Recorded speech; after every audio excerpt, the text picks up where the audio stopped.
向かい合わせの怪異。先日、自宅付近の路地を歩いていると、一軒のカフェを見つけた。入り口には古びた木製の扉があるだけで、店内を伺うことはできないが、扉には、営業中と書かれたプレートに、簡素なメニュー表がかかっている。私は先月に引っ越したばかりなので、時折自宅近辺を散策しては、こうして気になる店へ入ってみるのだ。店内はアンティークな落ち着いた雰囲気で、店主とおぼしきおじいさんが、いらっしゃい、と迎えてくれる。他にお客さんも見当たらなかったので、奥にある二人掛けの席へ座ってから注文を済ませると、私は書きかけの原稿をテーブルに広げた。原稿といっても、別に物書きとして生計を立てているわけではない。単なる趣味として、日々の出来事や思いついたネタを物語風に書き留めているだけだ。一時は携帯電話やパソコンに打ち込んでいたこともあったが、最終的には紙とペンに落ち着いた。そうして、時々それをブログに掲載してみたりなんかもする。注文したコーヒーをすすりながら筆を走らせていると、ハットをかぶった一人の男性客が入ってきた。年齢は60代前後だろうか。店主と親しげに会話をしている様子から、知人か常連客のように見受けられる。その男性は私の姿に気がついて、作家さんかいと尋ねてきた。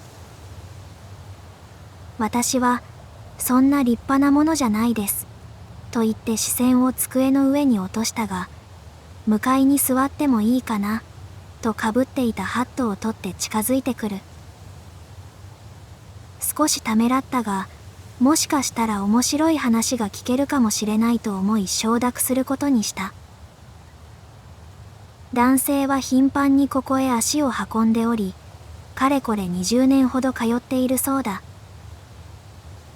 それでも場所がわかりづらく、知っている人も多くないせいか、物書きには出会った試しがないという。私が趣味で書いているだけだと伝えても、謙遜する必要はないと言って、文筆家と思い込んでいるようだ。ただ、勘違いされていた方が、話を聞く上で好都合ではないだろうか。そう考えた私は、自分のなりわいについて明言するのを避けることにした。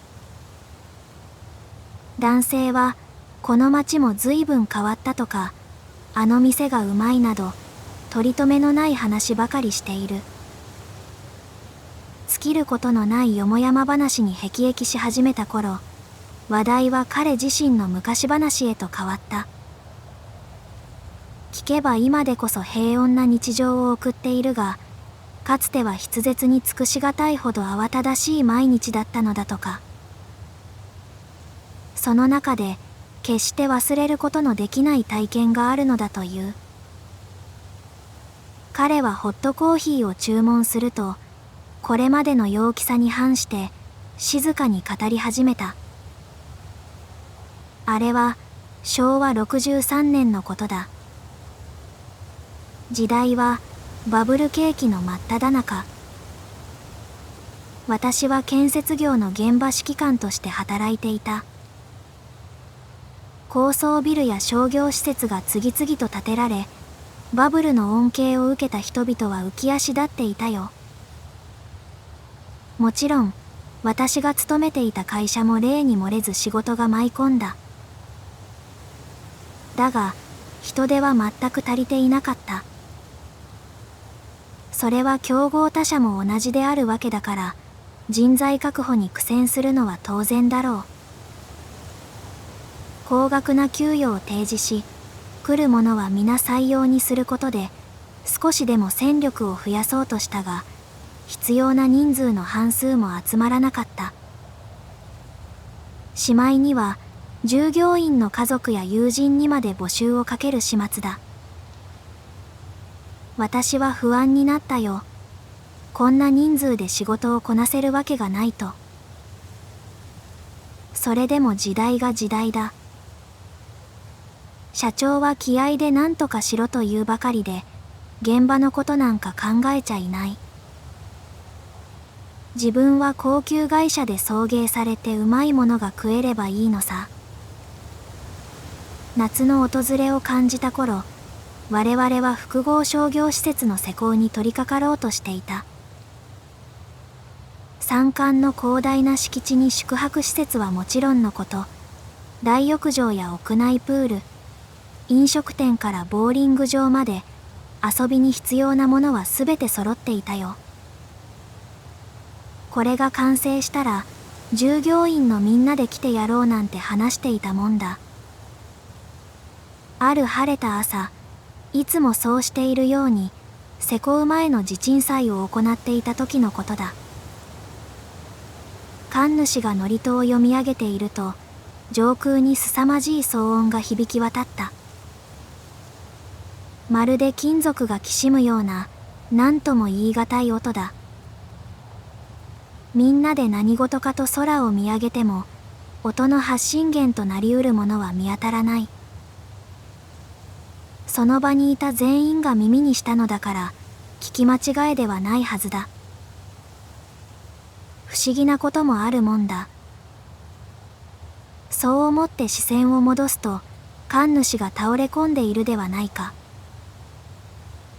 すぐに駆け寄って声をかけるも、どうも様子がおかしい。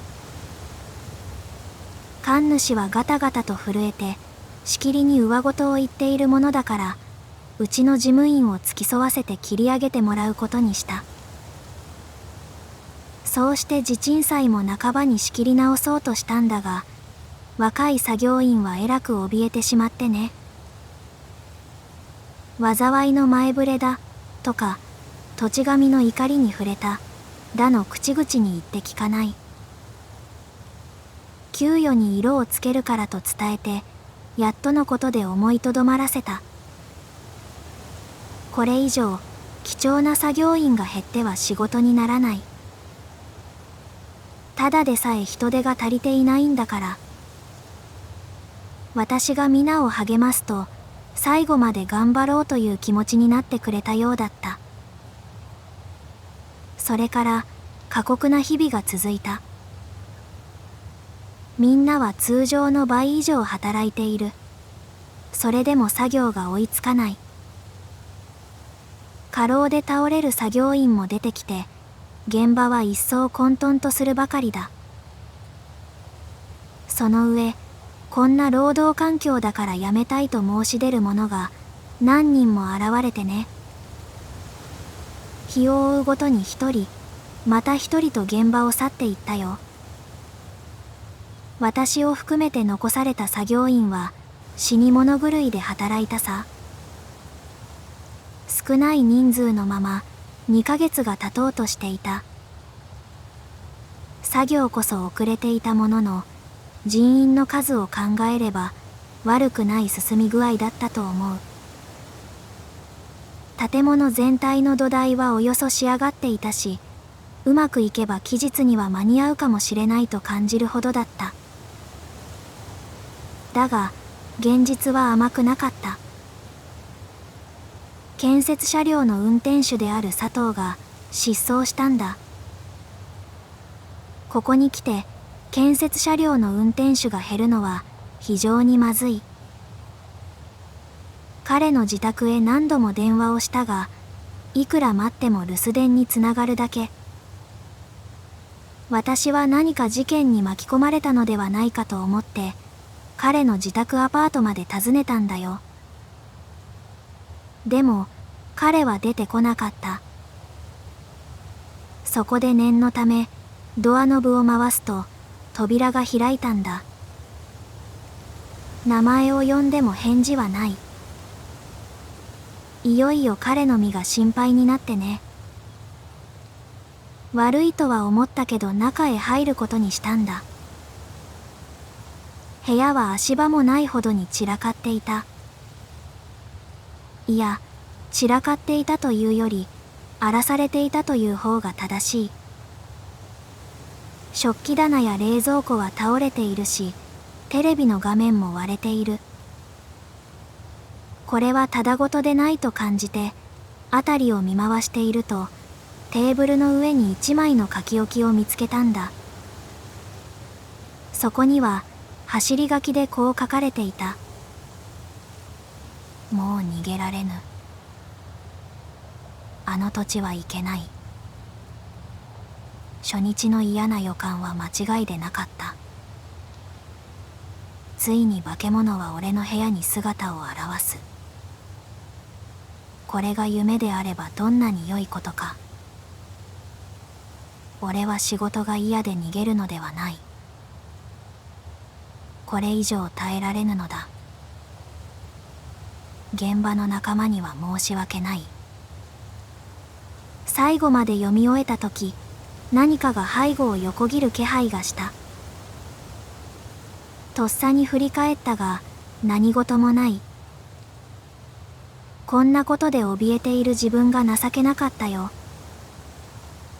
ただ、化け物が何を指しているのか気になってね。いずれにしても、すぐに警察へ届け出なければいけない。この書き置きは懐へしまった。私は罪深い人間だよ。警察がこの書き置きを読めば、おそらく現場を視察に来るだろう。あんな労働環境だ。下手をすれば、建設を中断することにもなりかねない。そうなれば、従業員の給与すら払えなくなる可能性も出てくる。それだけは避けなければいけない。結局、この時は私も社長と同じように利益を優先したわけだ。私は警察へ探索願いを依頼して、事情聴取が終わると現場へ戻った。きっと、見つかることはあるまいと感じながら。現場の人間には、佐藤が失踪した事実だけを伝えて、その他に見たことは伏せておいた。私が説明を終えて皆に持ち場へ戻るよう伝えると、一人の作業員が声をかけてきたんだ。彼は、他に気になることはなかったかと尋ねてくる。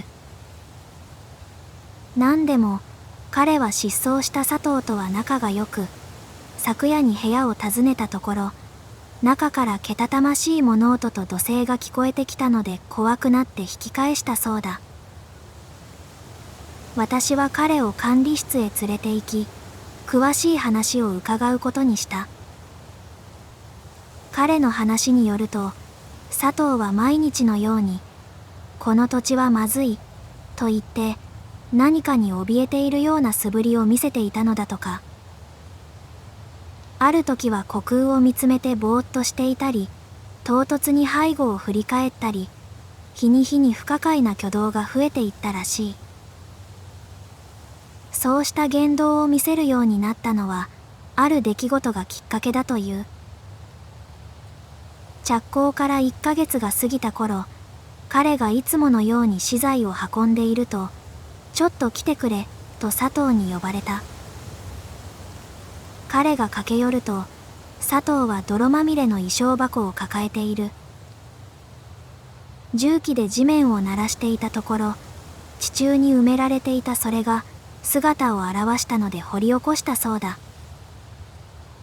こびりついた泥を拭うと、漆塗りの側面に頑丈そうな鍵が備えられていた。彼は埋蔵金か何かが入っていたら良いんだがと冗談を飛ばしていたのだが、どうしても中身が気になってくる。佐藤は別に金目のものが入っていてもくすねる気はない。ただ見つけてしまったのだから興味も湧くというものだ、と言った。こんな人里離れた山間に埋められている理由がわからなかったが、それゆえに気になって仕方がない。二人は何が入っていても上長には報告しようと決めると、佐藤の持っていた特殊な器具で鍵を壊し始めた。鍵は劣化していたこともあり、存外あっけなく外れたのだ。そうして衣装箱の中身を改めると、そこには手鏡と一体の人形が折り重なっていた。手鏡はひどく曇っていて、使い物にならないだろう。では、人形はどうか。その人形は、驚くほど精巧に作られている。身にまとっている着物はおそらく本物と同じ生地だ。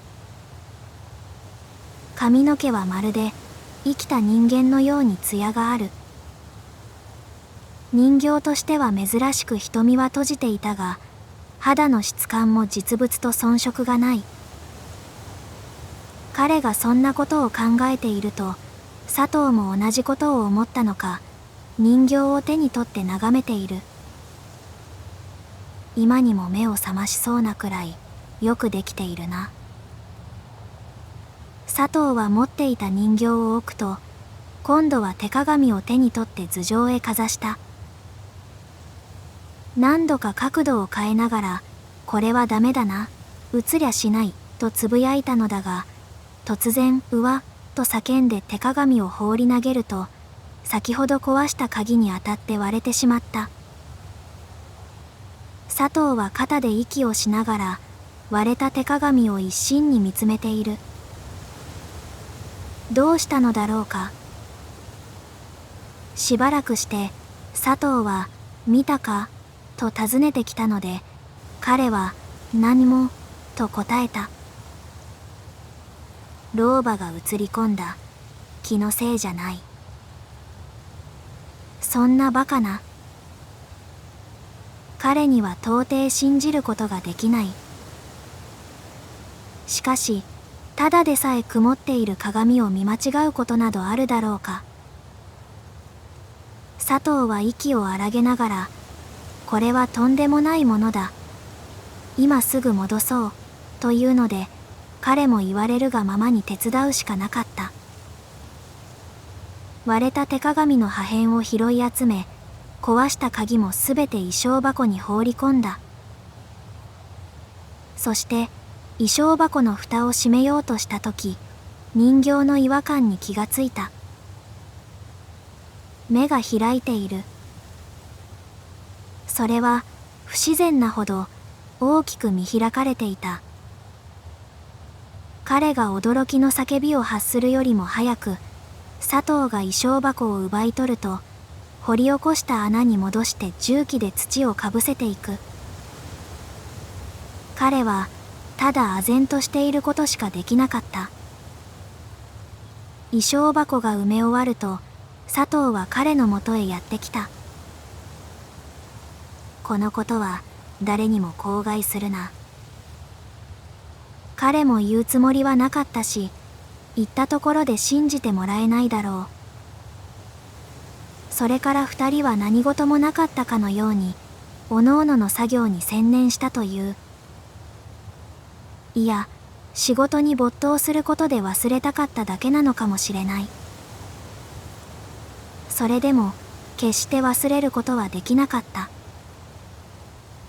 どんなに自分の作業に打ち込むよう努めたところで、脳裏に焼き付いた人形の顔が心を支配する。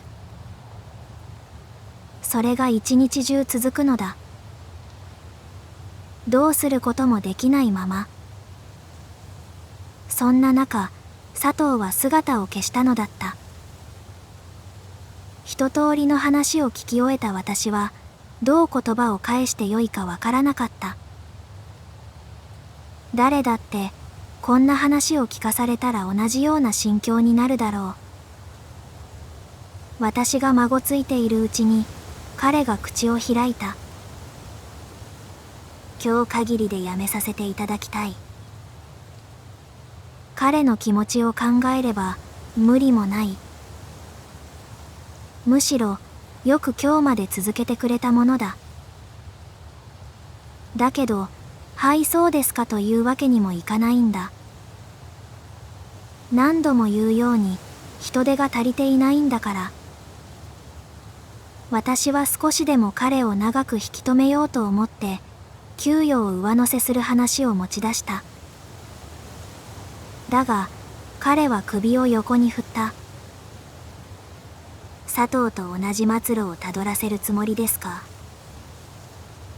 私は何も言えなかった。先ほど聞いた話が頭をよぎる。それに本人が辞めたいと申し出ているのに続けさせるのも酷だろう。今思えばここで彼の意見を素直に聞き入れてやるべきだったんだ。だけど仕事人間だった私は再度彼を引き止めてしまった。一日でいい。せめて明日まで来てくれと頼んだ。彼は悩んでいたが、明日までならとしぶしぶ引き受けてくれた。もう何度もお礼を言ったよ。申し訳ないってね。私は事業が暗礁に乗り上げるのも時間の問題だと感じたよ。彼が管理室から出て行こうとした時、こちらを振り返って言ったんだ。ここ数日、私も誰かに見られているような気がするんです。働いている時も、家に帰ってからも。これが彼と交わした最後の言葉だった。翌日、彼が姿を現すことはなかった。皆は仕事が辛くて辞めたと考えていたことだろう。これまでに辞めていった人間は多くいたから、誰も不思議に思う者はいない。私は現場に断りを入れて、佐藤の時と同じように、彼の自宅アパートへ伺ってみることにしたんだ。今度は部屋の鍵が閉まっていたから、大家に事情を説明して開けてもらうと、部屋の中は思いのほかきれいに整頓されていた。大家が、彼は礼儀正しくて家賃を滞納したこともないのに、と首をかしげるのも無理はない。私は真っ先に書き置きのようなものがないか、目で探していた。佐藤も書き置きは残していたし、礼儀正しい彼なら、なおさらあるような気がしたから。だが、どんなに探してもそのようなものは見当たらない。結局、彼がいなくなった事実以外は何もわからなかった。前日に続いて、警察に探索願いを依頼するのは気が引けたよ。ただ、探索対象者の実家や友人などに連絡を取ってもらえるのはありがたかった。一体、どの面を下げて親御さんに事情を説明するというのだ。私は警察とのやり取りを済ませてから、重い足取りで車に戻った。車の運転席に腰を下ろして小休憩をとっていると、不意にあることを思いついた。地鎮祭の最中に倒れた神主だ。神主なら何かわかるかもしれない。私は現場に引き返して管理室にある名簿から神主の所在地を確認すると、急いで向かうことにしたんだ。目的の神社に着いてから、境内にいた巫女に取り継いでもらい、早々に神主と会うことができた。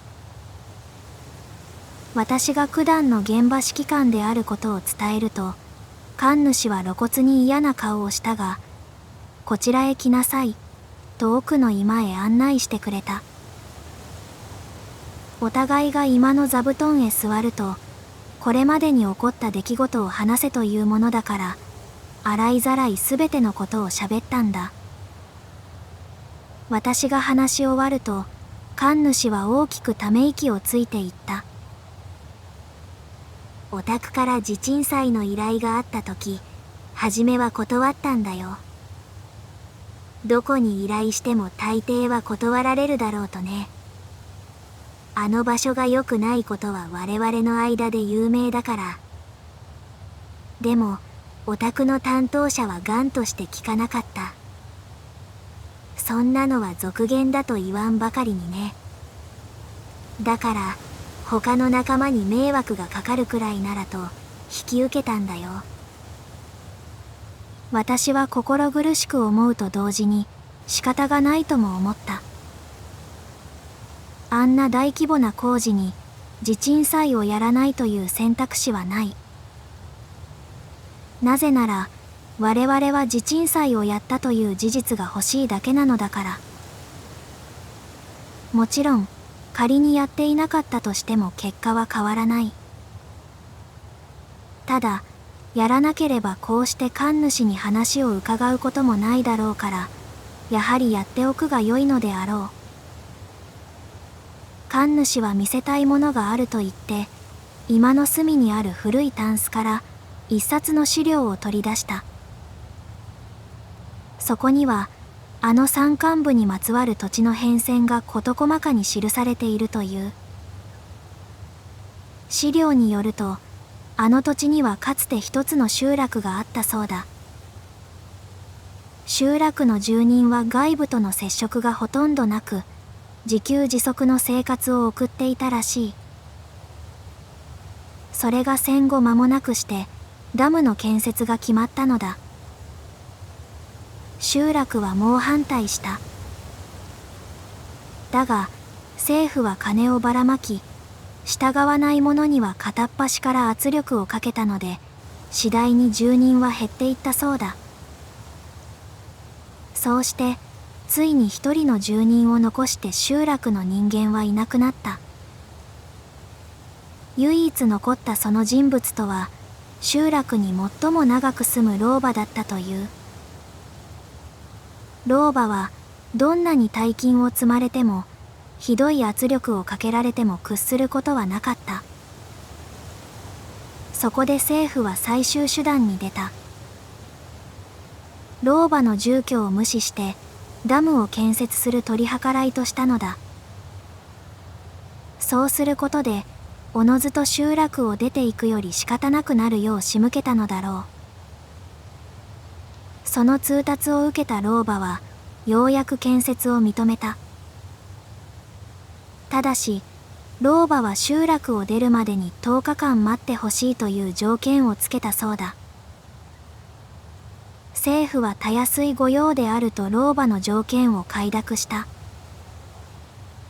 条件の記述になり、政府の使いが立ち退きの挨拶に老婆の住居を訪れた際、老婆はこんなことを言ったという。この土地一帯に呪いをかけた。今後いかなる人間も住めなくなるだろう。その場に居合わせた人間は最後の悪あがきと冷笑して誰も相手にしなかった。それから政府は満を持してダムの建設に取り掛かったのだった。しかしいざ工事が始まると次々に不可解な出来事が起こったという。現場の作業員や行政の視察者が立て続けに原因不明の死を遂げただけでなく、建設に携わる人間の半数以上がめまいや頭痛などの体調不良を訴えたのだ。作業員の間には誰とはなしに老婆の呪いだとささやかれるようになった。現場の責任者は建設を中断し、この異常事態を直ちに政府へ伝えた。だが政府はその報告を無視した。そのような超常現象など起こるはずがないと。とにかく人員を補填して建設を続行しろとの命令が下された。建設は再開されたが、作業員の士気は目に見えて低下していたそうだ。そしてまたしても作業員の一人が謎の死を遂げたのだった。建設業者は撤退を決意した。これ以上大切な従業員を失うわけにはいかないと。この噂は同業者にたちまち広まったという。政府が他の建設業者へダムの建設を依頼するもすべからく断られた。行き場を失った政府はダムの建設を断念するしかなかった。それから今日まで手つかずの土地とされている。神主はこれで分かったろうという顔をした。自分が身をもって経験したからこそこの資料の内容が現実に起こったことだと受け入れられるが、着工前であったとしたら信じてはいないだろう。しばらくして神主は「あなたがすべきことは一つしかないと思うが」と言った。言わんとすることは明白だ。あとは聞き入れられるかどうかだけ。私は深々とお辞儀をするとその場を後にして車に乗り込んだ。現場に戻る間、建設を中止させる理由ばかり考えていた。社長は間違いなく反対するだろう。先ほどの史実で例えるなら、大方社長は政府といったところだろうか。私は首を切られるに違いない。それでもいいさ。いずれにせよ、残された人数であの建物を完成させるのは不可能なのだから。気がつくと、すでに車は現場の敷地に入っていた。現場のみんなは片付け作業に取り掛かっている。私が車を降りて管理室へ向かっていると、後ろから呼び止められた。見れば20名ほどの作業員が集まっているではないか。一体どうしたんだというと、今日限りで辞めさせていただきます、と先頭にいた一人が告げた。来るべき時が来たと感じたね。私は、わかった。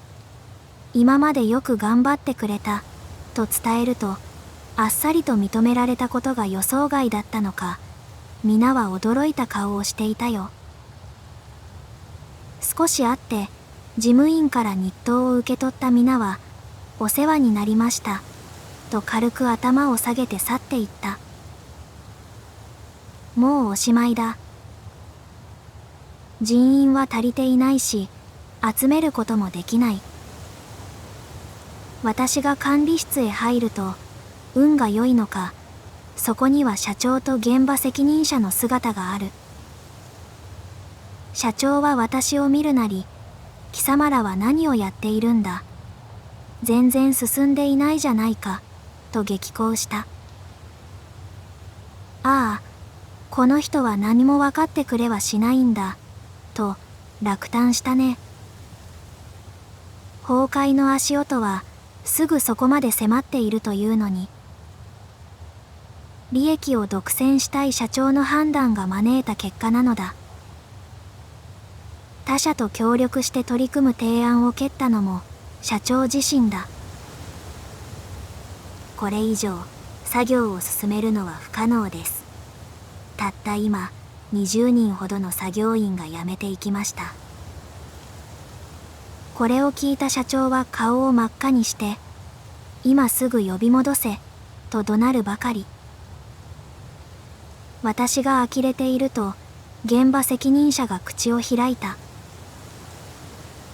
我々は毎日休まずに働いてきましたが、もう限界です。この事業は初めから無謀だったことがまだわかりませんか。私も本日限りで辞めさせていただきます。失礼します。現場の要がいなくなったことで、ようやく社長も事の重大さに気がついたらしい。今更になってどうにかならないか、どうすればいい、と私に泣きついてくる。そもそもこの土地は呪われているので、どうにもなりません、と伝えると、そんなのは迷信だ。もっとも、破格の値でここが手に入ったのはそのおかげだが、というではないか。社長はこの土地が汚れていることを知っていた。それでいて今まで隠していたのだ。すでに犠牲者も出ていますと知らせても、建設に犠牲はつきものだ、仕方がないと聞く耳を持たない。所詮我々は駒でしかないのだろう。散々働かせて必要がなくなれば捨てられるのだ。きっと土地がどうであろうと結果は変わらない。私はその日を最後に現場を離れた。建物の完成を見届けられないのは残念だったが、完成することがないのも分かっていたから。その後、バブルの崩壊と合わせて会社が倒産したと風の噂で聞いたよ。あれから30年が経った。最近になってあの現場がよく夢に出てくるようになったんだ。なぜ今になって現場の夢を見るのかはわからない。ただ頻繁に見るものだから気になって行ってみることにしたんだよ。驚いたことに現場はほとんど変わっていなかった。雑草が生い茂って荒れてはいたが、作りかけの土台もそのままだった。私は懐かしくなってしばらくその場に佇んでいたと思う。その時ふと何かが視界に入り込んだ。そこには確かに失踪した2人がいたんだ。まさか。私は思わず駆け寄った。すると2人の姿はたちまち蜃気楼のように消えてなくなった。あまりの懐かしさに記憶が作り出した幻覚だったのだろうか。よくよく考えればあの2人がいるはずもない。私は自重の笑みをこぼして視線を落とした。何があったと思う？漆塗りの衣装箱だよ。失踪した2人が埋めたはずの衣装箱がそこにあったんだ。初めて目にしたはずなのに、私はそれが例の衣装箱であると信じて疑わなかった。何者かが掘り返したのか。話に聞いた通り、鍵が壊された形跡もある。開けるべきか迷ったさ。でも、もしかすると、失踪した2人の手がかりを得られるかもしれないだろう。そう考えて、意を決して衣装箱の蓋を外してみることにしたんだ。だが、すぐに戻した。手がかりなどとんでもない。私は見たことを後悔した。割れた手鏡と精巧な人形。鏡の破片がそこに散らばっていた。そして仰向けに寝かされた人形。その目は見開かれ、まるでこちらを見ているようだった。衣装箱はそのままにして逃げるように帰ったよ。ここまで話をすると、男性は冷めたコーヒーを口にした。私も自分のコーヒーカップを手にする。どう反応を示してよいかわからないとき、気まずさを隠すためにそうするのだ。それから彼は腕時計に目をやって、もうこんな時間か、と立ち上がった。この話、書いてもらえるのかな。彼はいたずらっぽく微笑んでいる。きっと書きます、とうなずくと、彼は満足そうな顔でハットをかぶった。そうして、私が見送りのために入り口の前まで後をつけていくと、彼は振り向きざまに真剣な眼差しでこう言ったのです。衣装箱を見つけたあの日以来、誰かの視線を感じるんだ。家にいる時も外にいる時も。ここへ来れるのはもう最後かもしれない。そう言って喫茶店を出て行く彼の後ろ姿を私はいつまでも見つめているのでした。